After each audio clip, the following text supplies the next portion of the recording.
Right after I got the call from the surgeon, I was like shaking, and I put my boots on. This was December of 2010, and I drove to my mom's office to tell her because I didn't want to call and tell her. And when I walked in, she knew. I was just like, I must have looked like a deer in headlights. And she started bawling.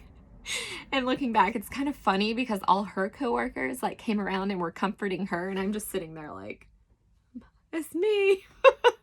But anyway, I'm sure it's not easy hearing your daughter has cancer.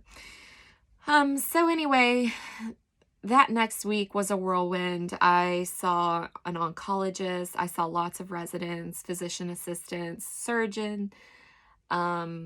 I went to see a fertility specialist who cried at my appointment because he had a daughter the same age, and he's like, really, basically, he had options for me, but when they got the results back from the type of cancer that I had, it was aggressive, and it was fed by hormones. So he's like, if there's anything that you wanted to do, he gave me options of cutting out an ovary and freezing it, cutting parts of the ovary out and freezing it, harvesting eggs for in vitro later on in life. But he's like, to do that, we have to pump you full of hormones to get enough eggs.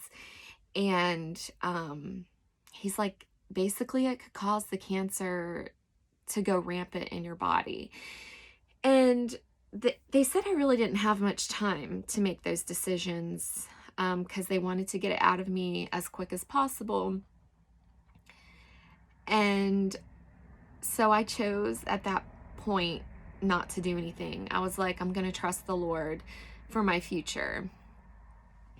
And then I also had MRI, PET scan, another mammogram, I think, ultrasounds. They were making sure that it was nowhere else in my body, which it wasn't. It was only in 2 spots so far, but technically it had already spread into my lymph nodes. So they said they couldn't be sure, even if, that was the only place it was, that it could still have spread further, but it was too microscopic to see in the tests that they were doing.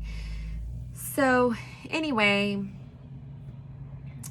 it was kind of an out-of-body experience. It was kind of, you like switch into survival mode. There's somebody driving right outside the window. Anyway, you go into survival mode. You kind of do what has to be done. You kind of like shut your brain off, and you do like what's most necessary at that point in time. So I made decisions. I had to make a decision. Did I want to have a mastectomy or a lumpectomy? And those are hard decisions at 26, not married. Like, what was my future going to look like? And I knew I didn't want to live in fear. I didn't want, at that point, I made a decision. Like, I don't want to be fearful. I don't want to go too aggressive and cause more problems, because you look up, a mastectomy isn't easy.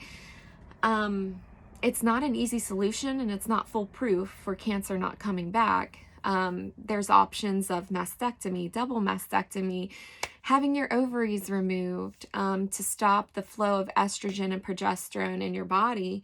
But when you do that, you can't have kids. So, a lot of decisions. And you find out in that moment, like, there's no one else that can make that decision for you. My parents couldn't make the decision. My doctors couldn't make the decision.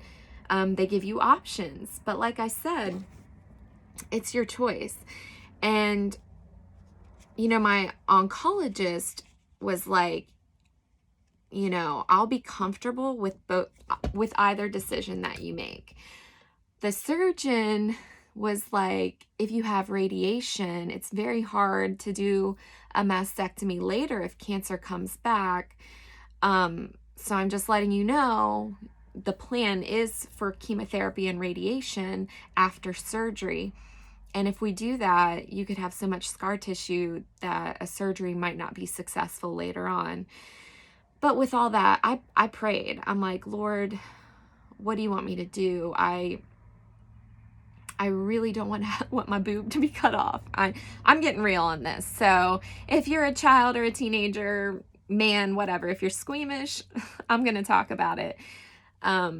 Because there's a lot of testimonies that come out of my testimony. But anyway, I ended up having what they said was a partial mastectomy. I had part of my breast removed. All of the tissue was lifted and rearranged so that I didn't look misshapen. And then I also had all my lymph nodes removed out of my arm. So, then I entered a period of 4 weeks of recovery from that before they started chemotherapy. Started chemotherapy the following February, and it was very, very rough. I got very sick. It was a hard regimen that they gave me because I was young and they said I could handle it. But I mean, I would sleep for a week at a time. I was on all kinds of medication to try to stop the nausea, but really nothing helped. And then in the midst of that, I developed lymphedema in my arm, which was very, very devastating for me because there's all this literature out there that says if you develop lymphedema, like you can't do anything the rest of your life with your arm basically, or leg, wherever it develops. Like you have to be careful with how much weight you lift, with getting too hot, getting too cold, getting stung by a bee, or getting a paper cut. Like anything could cause a flare, cause your limb to swell really big. You're at a greater risk of infection. People have died from cellulitis in a limb because you can go septic. So there's all these things that I knew as a nurse that just were very hard to deal with at that age. And it's really hard to explain to people like what you're going through. And so a lot of times I didn't really talk about it. I just kept it all in. I prayed, but a lot of times at night I would sit on the edge of my bed and just cry because I would have to do this massage that would remove the fluid out of my arm. I would wrap it in these really big wraps twice a day. I constantly had people asking me what happened to your arm. People are just nosy. So I felt like a freak. I felt like a freak show. I'm bald. My arm is huge. I was sick. I don't know. So anyway, it was just a hard time. Got through chemotherapy. Then I had 7 weeks of radiation, which was very painful also. You get very bad burns. Everything becomes really stiff. You're very sensitive to the sun. Radiation makes you very fatigued. I was sleeping a lot during the day and at night. So anyway, but at the beginning of all that, the doctor said, give me 8 months of your life and you'll get back to normal. And I thought, I can do this. Like with the Lord's help, I'm going to do this. I'm going to get through this. 8 months, my life's going to get back to normal. What a joke. Now, I love my oncologist and I don't blame him. I mean, he's doing what science taught him. He's doing what he learned. He is a wonderful man.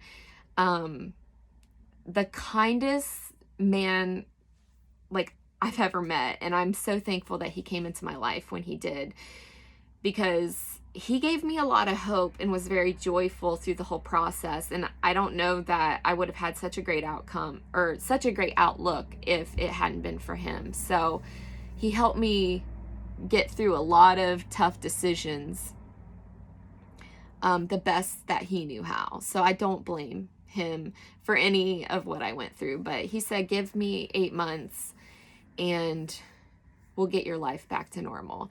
But what I'm finding out that, you know, the Bible says in John 10:10 that it's the thief that comes to steal, kill, and destroy. You know, he's going to steal your joy. He's going to steal things that matter to you in your life to destroy you. Maybe he can't kill you, but maybe he can discourage you and stop you from doing something with your life. He can distract you with sickness and disease. And, you know, I'm finding out that he just doesn't stop at one try. He's going to try to utterly destroy your life.